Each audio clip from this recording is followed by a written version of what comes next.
This is probably one of the craziest things I've ever discovered, and that's models of awareness. So we all operate at different levels of consciousness or awareness. Basically, there are 7 levels of awareness, and whichever one you fall at is how you're going to experience life. So what happens at level 5 awareness, and is this where you fall? The truth is, most people try to control life. Being in control makes us feel regulated. It makes us feel empowered. But that empowerment is only an illusion. The reality is there's a level of stress and burden that comes with having to control things. Think about all the times you've attempted to control an outcome. 9 times out of 10, it either didn't turn out how you wanted it to, or it drove you crazy trying to micromanage. That is because we are not designed to control, but rather embody. The energy of embodiment is actually what moves things into creation. Level 5 is the stage of creative flow. At this level, your focus will be on flow, creativity, embodiment, and unity. At level 5, time feels different.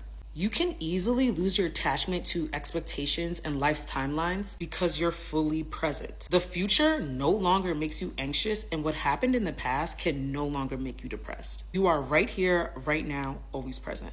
At level 5, challenges also stop feeling like obstacles. At this point, they become waves that you ride. The ups and downs can't throw you off because you're now capable of moving with them. Level 1, think babies in survival. Level 2, think toddlers in connection. Level 3, think teenagers in self-discovery. Level 4, think adults in interdependence. And level 5, think sage, master, and creative embodiment. The term embodiment is really powerful here because it's not just about knowing anymore, it's about becoming. So if level 4 is about understanding that you belong to something bigger, level 5 is about representing that bigger and letting it express itself through you.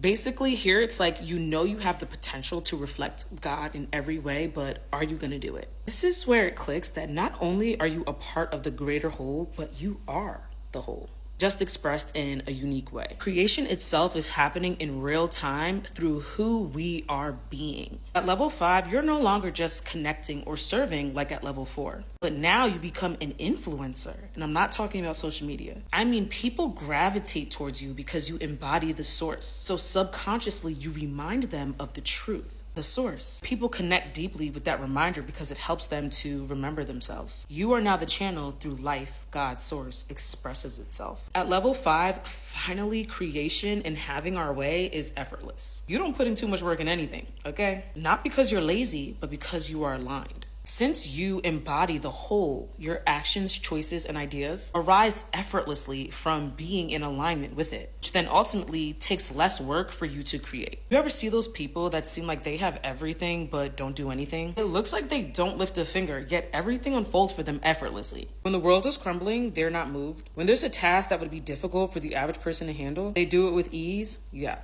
They're most likely here. At level 4, we know we exist because of our connection to everything. We begin to sense ourselves as part of something bigger. But at level 5, we know we exist because life is expressing itself through us. Existence is no longer something we observe, but rather something we live. This is the space and beyond, of course, where many prophets lie. Remember, we said at this stage you become influential, not because of what you have, but because of what you embody. And this is why many people lean into Muhammad, Jesus, Buddha, etc. Because we are attracted to the essence that they embody. These prophets are deeply connected and in flow with source. And that radiates out and pulls us in. People weren't just following Jesus, they were attracted to him. Level 5 isn't about survival, appearances, or even personal growth. It's about expression. Instead of doing consciously to create outcomes, like I'm gonna do this to get this outcome, you channel life, so creation happens organically. You no longer have to force anything. Life, ideas, everything comes naturally to you. Level 5 is special because it turns awareness and purpose into a living experience. And that is what makes you feel alive, valuable, and truly here for something. So let's get into some examples. If you're magnetic and people gravitate towards you, you're influential not because of what you have, but because of your energy and essence. You're at level 5. If life happens effortlessly for you, you're faced with big challenges and your calmness helps you to achieve them, you're at level 5. If you're a natural leader and you're able to make decisions effortlessly, not by logic or pressure, but because you're tuned into a bigger flow, you're at level 5. If you're an athlete, an artist, or anything really, you create things and you just know what to do, you're at a level 5. So ask yourself, Am I at a level 5? Am I just observing life and all that is? Or am I being an expression of it?